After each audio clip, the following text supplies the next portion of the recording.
Hi,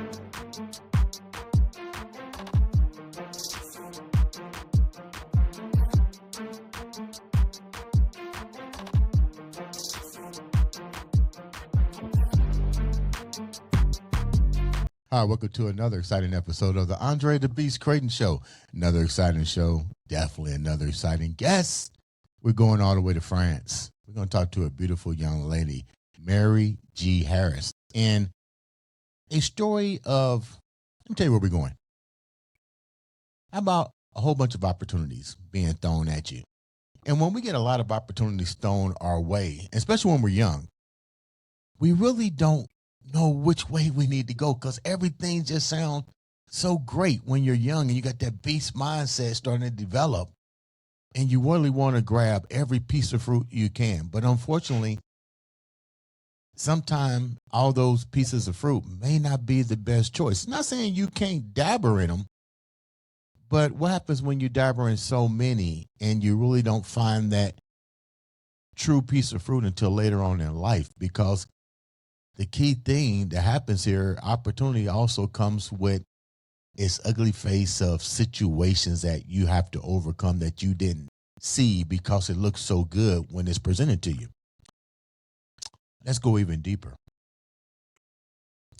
How about at a young age falling in love and to your demise, you almost die? Today on the show, Mary's going to share that and a heck of a lot more and what she's doing to keep her beast mindset and play it forward to the world. Mary, welcome to the show, baby girl. How you doing? Good. Thank you. Thank you. Yeah, that was quite an introduction. In France, originally from British, because I hear the accent. Oh, yeah. Yes, I'm British. Tell the viewers a little bit about who you are first before we get into your show. Okay, so the short version. So, yes, I'm British. I grew up in the UK and then I moved to France about 20 years ago now, so quite early in my career. So I was working by then and it was a lifestyle choice for me. So it was about coming to a beautiful part of the world where it's warmer. The whole cliche about the UK and the rain is true. I wanted to get away from that. And I was looking for, a lifestyle that suited me. So here I have the sea, the mountains. It's a really beautiful place to live. So that was what brought me here, even if at the time I had a lot of, but this is a really important moment in your career, and does this really make sense? And why would you put lifestyle over career development? But it's the choice I made. What was your life like in the UK prior to even going to France? I mean, did you come from a stable environment? Because you had a lot of opportunities being presented to you even as a young lady. What was it like for you living over there before you decided to relocate? Well, I consider I was really lucky. I mean, I had two fantastic parents who really supported me. They always gave me that message about, you can be whoever you want to be, you can do what you want to do. There was a strong message as well there and about hard work. And I was that student who was top of the class, who did all of the things. I joined all the music groups, all the sports groups, do everything. I got into a really good university. I got a good degree. I had a lot of opportunities. I really had a lot of opportunities, and I definitely kind of embraced that. I tried to do probably too many things sometimes.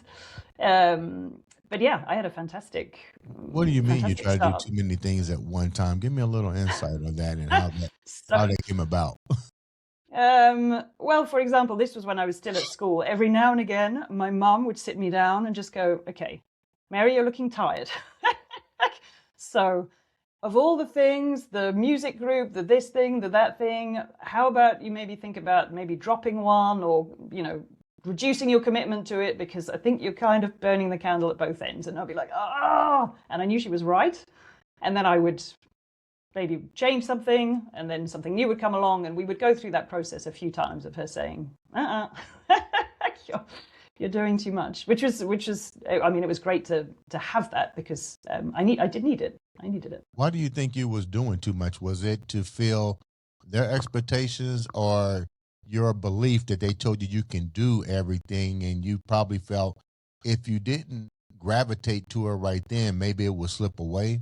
Because you're still young at that time. So What was that like? Yeah, good question. I think a bit of both. Like some of it is, I like learning new things, having different experiences. I'm definitely drawn to that. So that's on me. Um, but yeah, there was also something, and this was certainly something I got into later in life with a therapist around, equating love from my parents to kind of performance. I remember her saying, "But you were some kind of a show pony when you were a kid," and I was like, "Was I?" And this is not something I kind of blame my parents for, but yes, I definitely saw a performance equals love and recognition thing there. So I think that was a big part of it too. What was the difficult part of trying to live up to those expectations? I know at that time you probably couldn't really analyze it, but you did say something I think is very a good pivoting point here. When you went to therapy, the therapist kind of pointed out that you was basically getting validation from them, but it was not the way to get the validation. So when you was going through these different transformations as a young person, which ones was really, now that you look back, was it something that you thought and be like, you know what, I never should have really did that? Um, I don't think I have one where I don't really do regret. So I don't really think there was anything that I didn't learn from. So um, or that I didn't get something positive from. So I'm not sure I have one where I'd say, oh yeah, should never have gone down that path, or shouldn't have tried it. I don't really see one like that. So everything that you did was basically a purpose for you, even though your parents said, you know what, you're burning the candles at both ends. Kind of go back a little Yeah. bit. Okay. Mm. Now let's go down this rabbit hole. You're young and 19 years old, 18 years old. Mm. You fall in love and something unforeseen pretty. I won't call it unforeseen. Did you know this was going to take place? Before you tell me that, tell the viewers a little bit about how that changed your trajectory with what your parents saw in you, what you saw in yourself, and the outcome. Because Mm. a lot of people need to realize that all it takes is somebody that usually when somebody does something to you that changes your trajectory is always somebody that you know or that you brought into your Mm. circle. Yeah. Yeah. I mean, of course, it's not something I saw coming at all. But I was in my second year of university, so I was at this university ticking the boxes, doing the thing. I'd fallen in love, and I mean, we were young. It was another student on my course. It was the start of the second year. I found out that he, over the summer vacation, he'd been seeing someone else. I mean, it's not an unusual story up to here. So I ended the relationship, and it was sad for me. It was sad for him. I mean, we're still very young, but yeah, but he took it badly. And initially, it didn't seem that unusual. The behavior that he had was like, okay, this kind of happens. People break up. He was sad. He'd be like calling me, turning up at my house, and I was like, yeah, but no, I really, I don't trust you anymore. The relationship is over. And he wouldn't accept it. And there were sort of different incidents leading up to it. But finally, he turned up at a party. He found a knife in the kitchen. He hid it in his clothes, and he waited for me to go and use the bathroom. And when I did, I mean, I had obviously no idea. He came in and he attacked me, and he stabbed me in the stomach. Thank goodness we were somewhere where there were so many people who called an ambulance. They came, and yeah, I very nearly died. I was very lucky that they came so soon. They had to call in a surgeon who'd already gone home to operate on me because the damage was so bad. And yeah, like it was like everything I thought was, I don't know, all my references in life just went out the window. You said there was signs leading up to this. I know you were young when you say 19 years old. You really ain't looking at signs, but what were some of the signs that outside of him being persistent, but what were some of the signs that when now you look back, they was pretty deadly signs? Um, For me, it was only so when we were together. I mean, he was certainly someone who lacked some confidence, who I felt like I was, spending a lot of time trying to boost his confidence. But that's, especially at that age, I mean, that's not so unusual, like 18, 19, like we were doing a really tough degree, and there were kind of good reasons, I guess, to sometimes be worried about the outcome. But where it got weird was when it turned into, he would find ways when we were at university, or mostly at university, to kind of get me alone and just say the same things he'd been saying over and over again about, wanting to be with me. And it was like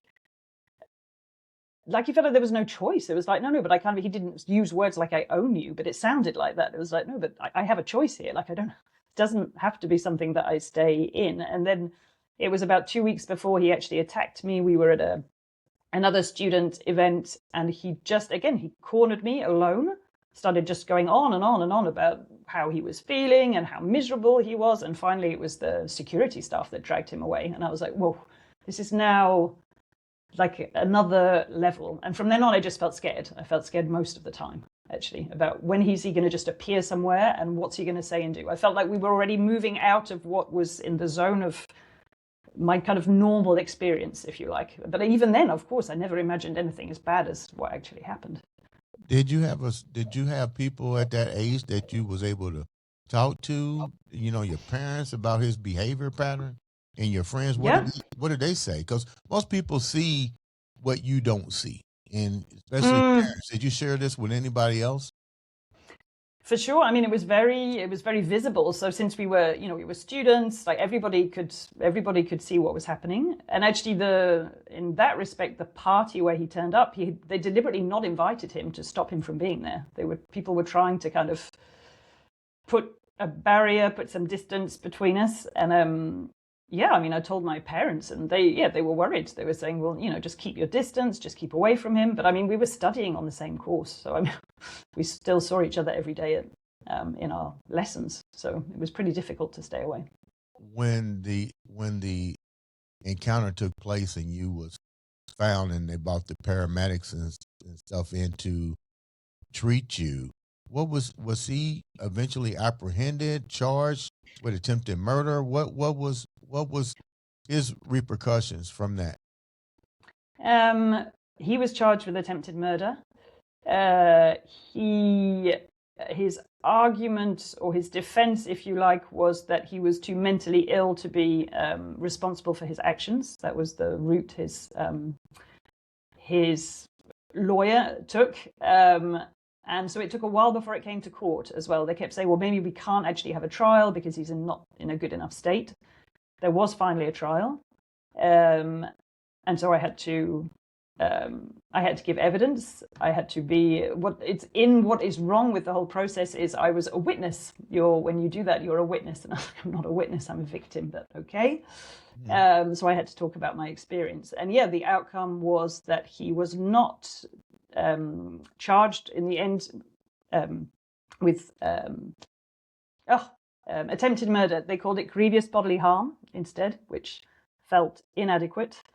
And he spent 2 years in a hospital, in a psychological institution to get support, and then he was out. This may sound crazy as hell. Usually when you're that infatuated, you contact the person. Did he ever try to reach back out to you when he got out? No. It was one of my concerns. So before he was released, I spoke with a probation officer, and there was something that was established that said I think it was about a year, he wasn't allowed to. It would be a breach of his release if he were to contact me in any way. And then, but apart from that, he could have done. And no, he never has. How did you manage to? How long were you in the hospital with your recoveries and injuries? In the end, I wasn't in the hospital itself for so long. At first, they said you'll be here for at least a month. We don't know what, if you're going to recover, how well you'll recover. And then when I did start to feel better, I was like, I have to get out of here as fast as I possibly can. And so they released me after 2 weeks, and then I went home. And then I was at home for a couple of months then, and I had family there to help me. I went to see my doctor back at home, who was just like, "What? What on earth has happened here?" Right. But what helped in terms of the physical recovery was being so young as well. And I was getting ready to say that, but outside of being young, you're probably at this time maybe 20, 22 years old. You almost died. I mean, when does self-reflection really start to take over? Because usually, probably in these situations, I've never had it happen to me before, but I would think that the light bulb does click on. Hey, I almost died. I had all these beautiful opportunities. Now I have to really go back and change that beast mindset on where once I was this hungry, hungry animal. Now something like this could have taken me out like this. How do you keep that mindset even at that young age, and more Mm. importantly, go back to the campus where all this took place? Um, I would say the real revelation or came later, like it came much, much later. What actually happened at the time was I was like, I need to get back there. I need to. My objective at the time was like, my life is going back on track. I am not letting this guy ruin all these things that I've been building up to and what I'm doing. That was my. Yeah, I can feel it, like saying it, and I can remember that feeling. It was like, this is not going to change what's happening in my life. So I was very focused on, I have to get better physically. I saw a therapist. And I remember going to her and just going, I don't know what this is going to do to me, but we're fixing it right now.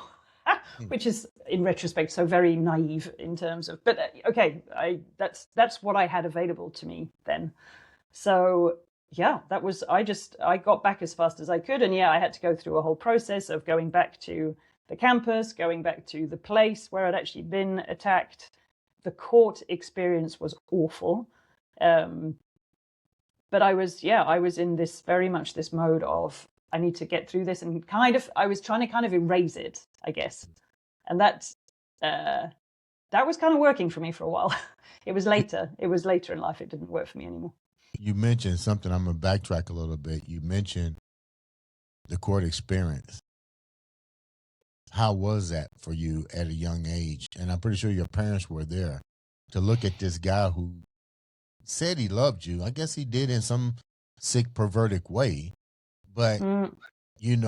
here's a guy that pretty much stabbed you. I'm kind of curious. They will allow him to talk, or unless he didn't take the stand on his own behalf. Did he even Mm. say he's sorry for what he did? I mean, could he look at you in the eyes? So yeah, really good question. So this was a really key point. So I was the first person to give evidence. So, and it was in it's called the Old Bailey in London. So it was in London that it happened. So it's this big ancient court. So it's an intimidating and impressive environment. So anyway, I got myself psyched up for going in there. You walk in, you're in this sort of box ready to do your thing. And they brought him in. He was brought in by whoever was bringing him in, and he started freaking out. So he started kind of screaming and shouting, and the judge just said, okay, stop right now, take him back out. We need to take a break. And I was so angry. So angry. I was like, so here we are. This is like this horrible thing I'm being asked to do. And now he is the one kind of it's too difficult for him to be here and to see me. Apparently that was the feedback. It was too hard for him to see me. Like, okay. So, and then my concern then was that they would say, okay, we can't proceed. And I was like, now we're here. I really want to just do this because, coming back 6 months later so they came to the conclusion that I could give evidence without him being in the room. And then for the rest of the trial, the other people would give their evidence and he would be there. And then they also asked me to just, because I had the right normally to be in the public gallery afterwards to hear what was going on. They asked me to stay away because it was just too hard for him, which I think you can kind of imagine how wrong that feels. So, I mean, in some ways it was easier that I gave my evidence without having to see him again, but it just felt so, unjust, What was Unfair the just doesn't really, yeah. what was the prosecutor's examination of you? Like, what kind of questions were they asking you? Because I would think that they would try to say that you did something to provoke him to do Oh, that. yes. Y- Oh, yes. Really? So that's it. Yeah. Oh, yeah. So, I mean, because it was a criminal offence, so it's the police and so in the UK it's the Crown, so the state is the Crown, it's the Crown versus the person. So, I was advised by the police, and they told me, or someone else who was speaking to me before the trial just said, well, just make sure whatever question they throw at you, be really clear about being precise in your answers, and if you don't understand the question or you think it's not clear, then say so, which was really good advice, because one of the they tried to turn it into you were never clear with him about the fact that you were breaking up, that I'd kind of broken up with him for an unreasonable reason, if you like, and that I was, I don't know, behaving in some kind of provocative way. So yeah, there was a question which was something along the lines of they were also trying to sort of paint this picture that he'd always been behaving strangely, and quite clearly he had a mental illness, which just wasn't the case. And one of the questions was, wouldn't you, they would say it like this as well, wouldn't you say, Miss Harris, that his behavior had always been strange, or something like that? and I just sort of said, well, what do you mean by strange? Right.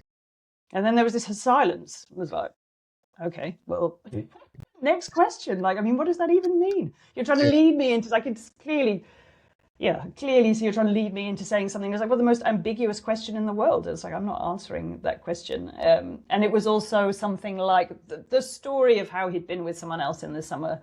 Didn't you know, or isn't it true? They always say, isn't it true? Isn't it true, Miss Harris, that you knew it was just a peck on the cheek or something like that? And I just said, no.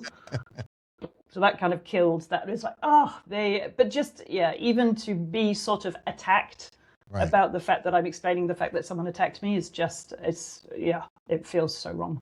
Now, So who unfair. did you have to collaborate your story? Because he got you in the bathroom. I'm pretty sure he ran out after it was done. So did you have any witnesses that pretty much say, hey, this dude actually did that? Yeah. Oh, yeah. So there was that. At least there was no kind of ambiguity, if you like, because So I'd been trying to go to the bathroom, and I'd gone to try to shut the door, and he was pushing on the door, but like it's a party, and he just said, "Hey, there's someone already here," and then they kept going, and I opened the door to say, "Hey, like, why? Just give me 5 minutes," and that's when he pushed his way in and he locked the door. And these are memories that are all a little bit patchy now, but as soon as I saw the knife, I started screaming, and like everyone in the entire house heard me screaming. Was it everybody multiple? knew. Did he multiple stab you, or was this one in and he ran? No, it was. Wasn't even that. So he started speaking. He stabbed me once, and this is where there's a blank. There's a blank Right. in my. I saw. There's a memory from before, and then there's the next memory I have is looking down and seeing this knife coming out of my stomach, covered in blood, and Whew. but some kind of survival instinct kicked in, because my thought was, okay, there's kind of a pause here. Maybe I've got a chance to get out. So I actually stood up. I still don't know how. I unlocked the door and I staggered out of the room. So I actually got myself out in the end. But in actual fact, I'd been slumped against the door until then, which is why no one could open the door. And I honestly don't know what I can't even say where he was standing, what he was doing at that point. But that's the photo I have. That's the photo. That's crazy. And I'm glad that you was able to recover from that. And sorry I took you down that road. I appreciate you sharing that. Moving forward, when he's allowed to go outside and you tell your story, did he eventually see you at any other point during the trial, or you didn't see him no more till after this? How did you hear about the sentence and what he was, the final outcome? Through your lawyer? That's the police again. So what happened during the trial was it went on for about a week. they asked me not to stay. So I was spending my days in these cafes close to where the courthouse was, and people would come out. Friends and family would be coming out to visit me, kind of update me on what was going on. And then, at least in the way the UK system works, is the jury comes back with their conclusion, and then the sentencing happens afterwards. So it was about 2 weeks later, and that was a separate thing. Right. And the police come forward with they call it an impact statement. You have to talk about what this has done to your life. And they decide sentencing based on that. So yeah, the police let me know. So I wasn't there. Briefly share with me what that impact statement was, because I think the viewers need to understand or be careful with who they bring in their circle, because now Yeah. this is the critical part. What was that impact at the end of the day? That final blow that put the nail in the casket. Yeah, well, honestly, what went in there at the time and what I think now should have been in there with, the years that have gone by, and the fact that it's not something that went away the day I came out of hospital. The impact statement talked about my physical injuries, the fact that potentially it might give me some digestive problems in the future, but which they couldn't be specific about. And then it was very short term. It was very, well, she's in the middle of studying. Maybe she'll have to repeat the year. She can't do sports anymore. It was very much like that. Whereas the real impacts were so much more than that. And apparently it was said, my mum reminded me of this recently. Apparently something that was said during the course of the trial was something like, well, she's young, she'll get over it. It won't really kind of affect the rest of her life. So completely not true, both physically, emotionally. I mean, there's been multiple repercussions later in life. So, and of course, none of that was in the impact statement. You walk away from the trial. Justice is served. May not be what we wanted to have been the outcome, but at least it was served. But like you said, the impact statement is, how do you move forward? It took you a while to get over the flashbacks. Continues to happen. You go to therapy. What was the pivotal part of the therapy session in your own beast mindset that says, you know what, I'm not going to let, like you said earlier, you're not going to let this guy dictate the future? But realistically, how long did it take you to get back to where you're at now? Honestly, years. On anyone looking from the outside, I got back to university. I caught up on everything I missed. I carried on and joined the class as if nothing had happened, more or less. And I finished my studies, career, and so on. So I would say it looked like,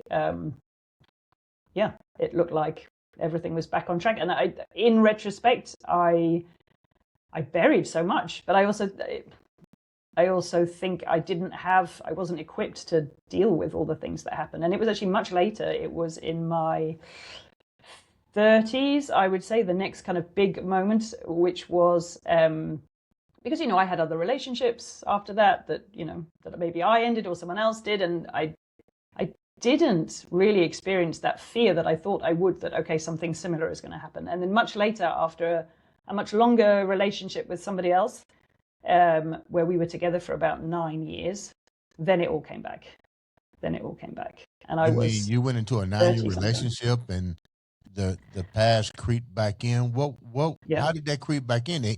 He do something that triggered that? So I was in this relationship for about 9 years. I was with someone I thought I was going to marry. That relationship then didn't work out. And the person I had been with he was behaving badly.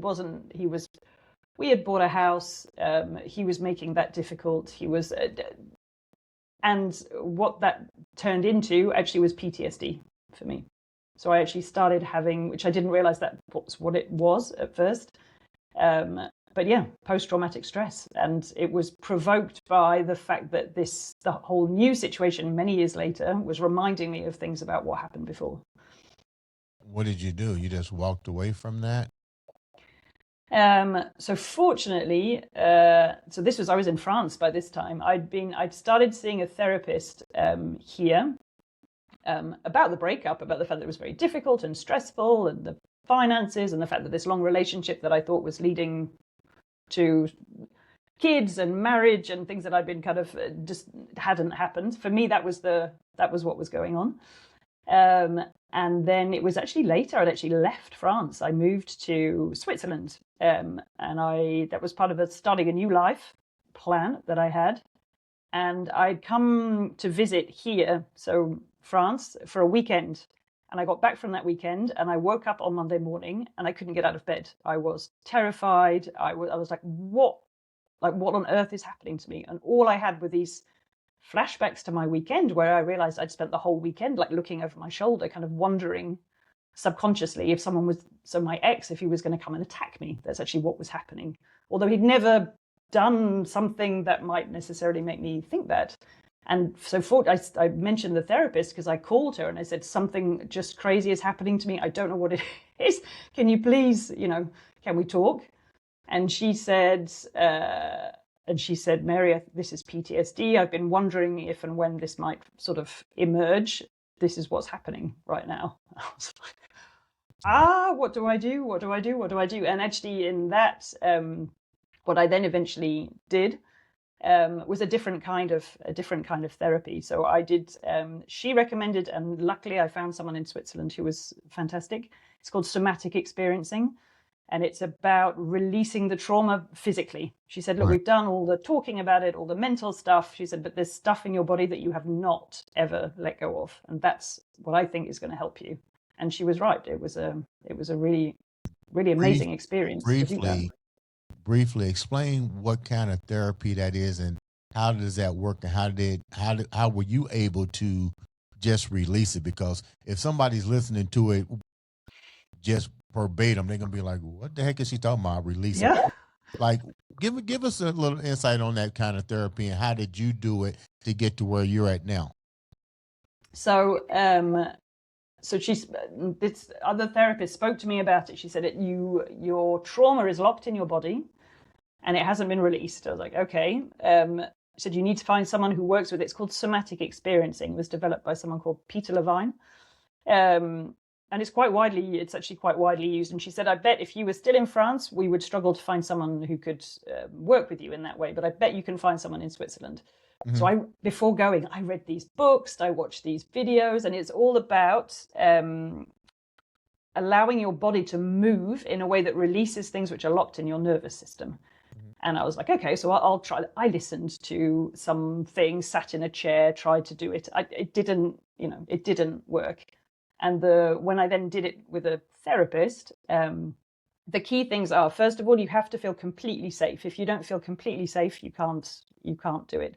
And the idea is that you don't revisit the trauma because it's traumatizing, but you kind of look at it from the outside, and your body starts to release the trauma. So what that looked like for me was, we had this session, I was sitting on a chair a bit like this, and she just kept saying, think about your body and what do you feel and what do you do, and just keep to try and get you to focus on what your body is doing. And little by little, during the course of our conversation, I ended up with my knees up to my chest, my arms around my knees, and my head in my arms.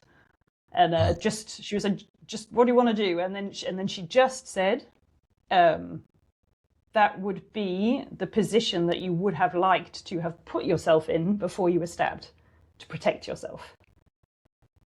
But you couldn't because you didn't have time. And just suddenly I was back, not in the room exactly, but looking into the room where I was attacked.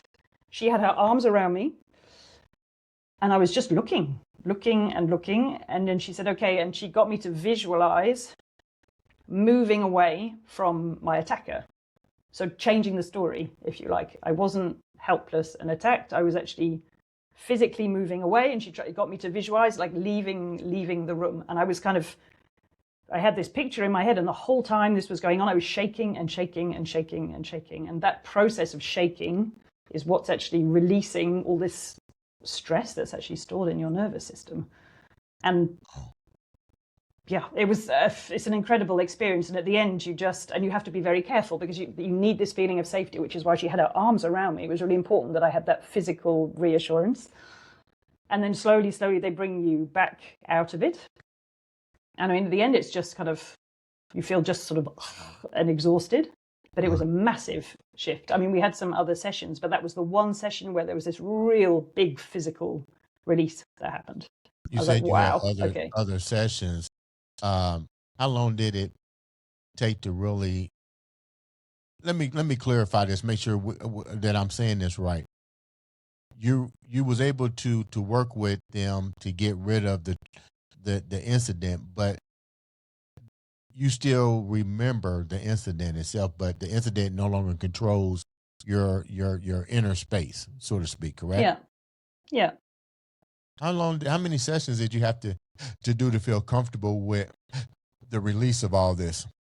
Yeah, I think it was around 5 or 6 for that current PTSD, I would call it, to release. And then it then also freed me up. This whole situation I was dealing with my ex, where there were lawyers and money and things like that, it just then made it so much easier because there wasn't all this fear and stress kind of built into the, so it became a different situation, and the PTSD was gone. It was How do gone. you feel? How do you feel now? Currently, I feel good, but that wasn't the end. That wasn't the end of the journey. Later in life, when I met someone else, and we were trying for a baby, and then becoming pregnant, that brought stuff up again. Then, because it's all about that particular part of my body. I discovered that I had a kind of idea that because of what happened, somehow, I couldn't bring something, I couldn't bring life into the world, but I didn't even realize I had that going on at all until I was actually confronted with having a situation where I was trying for a baby and trying to get pregnant. And so, yeah, there was another wave then.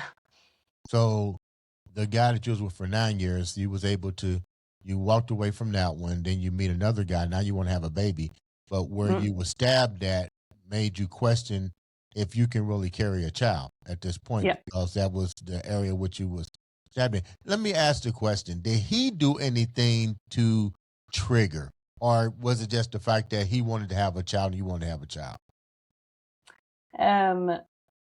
It was just the wanting to have a child, and then I was having these really kind of I discovered I was scared I couldn't have a child, and there was some rationality to it. There were some things about the damage that had been caused that made it more complicated. But I realized it was actually a bigger emotional thing. I had this idea, somehow connected to what happened to me, which again I wasn't aware of, that somehow I didn't deserve it, or that the fact that this happened to me was some kind of punishment for something. And that goes back to, and it happens so much with trauma, and it's also kind of so unfair, there's this kind of shame associated with it. Like somehow, on some level, you did something to deserve this awful thing that happened to you. And that's what was coming through when I was trying to get pregnant. How did you go back to handle that? Did you have to go back to the same treatment plan to unlock and release that as well? At that point, no.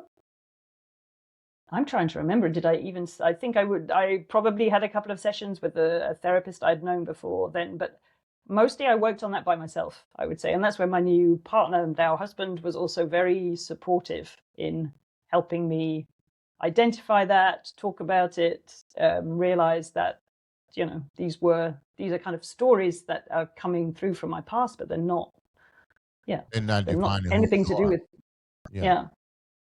Wow. Let's go here. You're now, I don't want this to sound cruel in any way, but I tell people shit happens for a reason. No matter how sick the world gives you, shit happens. But how you overcome it can make a heck of a difference. Mm. You went through different situations over one guy's uh, uh, um, emotionally unstability, and from that you have transcended into so many different aspects of your life of Mary. My question here is, I'm trying to make sure I say it right without saying it the wrong way. With so many different experiences, which one was the one that was the most difficult out of all these different things? Was it the baby? Was it the 9 year? Was it the court? Was it the guy, or was it the combination? But one of them had to have more of a shift to Mm. take you to the finish line. Is that making sense?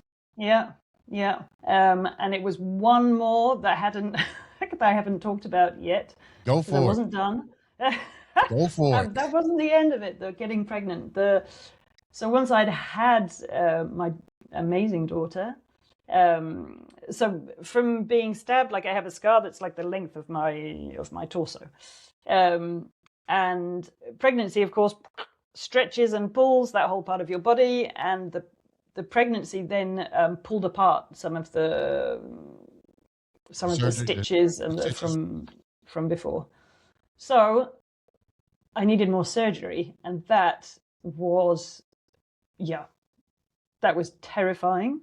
And the fact that it meant reopen, like literally and metaphorically reopening the old scar to go in and repair and then close it again, was absolutely terrifying. And I knew it needed to be done, if you like, but there wasn't any urgency. It wasn't yet causing me physical, apart from the fact that I was aware, and I could choose when it would happen because it wasn't yet causing me more problems. And it was actually when I made the decision to, because I kept saying I'm definitely not ready. I can't do that. I can't do it. And it was actually when I was doing my coaching training that the subject kind of came back. And in exploring it there, I was like, I really think this is something that I need to do as part of to kind of finish this process. And unfortunately, it's a very painful and, but on all levels, process. But this is something that I kind of need to do to kind of really come out the other side. So I scheduled the surgery, and yeah, it was horribly painful. It brought up many more things. But yeah, I feel like that was the pivotal, or the step that still really needed to happen in terms of me finally. I'm never going to say putting the subject to bed. I think that's one of the things that you learn with this. It's like there's always something associated to it that's going to pop up somewhere, somehow. You're never completely kind of, yeah, I'm not going to forget what happened to me.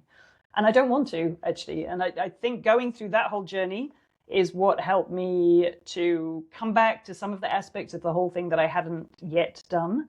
And in terms, seeing that it connects to the work I now do, which in the sense that when people talk about their experiences, if they talk about trauma, if they talk about other things that have happened in their life, I have a deep understanding of what that might feel like or look like in a way that I never would have done without having to go through those different experiences myself, and the awareness of the different. There are so many different modalities that can help someone. Mm-hmm. People kind of go, oh, I saw a therapist and I don't feel better. It's like, well, yeah, it might not be the thing that you need. I needed this whole physical thing that works really well for me, as it turns out. But I never would have learnt about that if I hadn't gone through those experiences. So I guess that last little bit of surgery was really what we might call a detoxification. Just getting rid of all that stuff that happened and say, hey, this happened, but we're going to take it to the next step.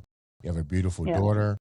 Let's open up. Let's get rid of everything. Let's put a brand new patch on things and see how that gets you mentally. You mentioned how all of this empowered you to get into coaching. Tell me a little bit about your business. Tell the viewers a little bit about your business, and they heard the story, but now let's talk a little bit about your business and how all that you went through is now put into your company to help other individuals? Well, it really, and actually, this is something way earlier in the process that a therapist said to me. She was like, the ultimate place to get to, or the thing that you can do with all of this apparently bad experience, is turning it into something which actually allows you to help other people. I remember her saying that like 15 years ago, long before I even thought about being a coach. And I was like, yeah, we'll see. I'm not quite sure I'm there yet. But in actual fact, of course, it did kind of come around that way. And the fact of supporting other people, it's turning all that experience into something that's actually positive. And so in terms of the work I do now, it's really mixed. Some of it is life coaching, so it can be sometimes quite traumatic experiences that people have had, even though if we say in coaching, we're not, it's different from therapy. But when people speak of those traumatic experiences, I can hold that space and understand the kind of support that someone needs when they're going through that. The things around, so I've worked with a lot of people going through different transitions in their life, and these realizations of, it can be a burnout, it can be people tell me these stories of these big sort of disappointments in their career, in their personal life, and how they then kind of overcome that. And all these experiences I've had give me so many dimensions and experiences that can, help my understanding of how I can support them better. And then some of it is, to me, it's just as important. It's I'm in a company, I'm a manager of a team, and I don't know how to juggle what I'm doing, and that's helping someone with that is also, is helping give them a better day, support other people better. And I feel there's that kind of ripple effect in the end, even if it seems less obvious kind of how that connects to all that story I'm telling. But for me, it does. Wow, such a beautiful, beautiful journey. And I'm glad you're here with us today to share this story. How can the viewers reach out to you and know more about your services?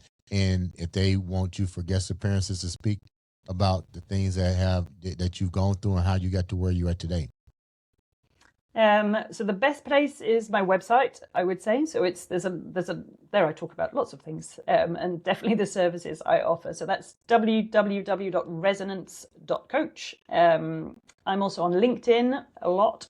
So that's another place where people can find me. But yeah, if people go to my website, there's plenty of buttons to click that say get in touch, and people can get in touch. Now, how do you spell resonance? Because we're in the United States and we spell that totally different. Yeah, I'm sure. That way, when they're looking, they're not putting in this. Yeah. So it's RESONANCE.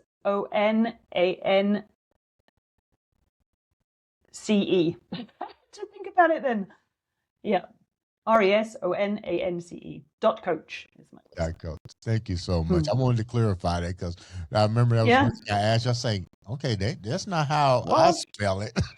Yeah, that's it. We speak the same language, but not exactly.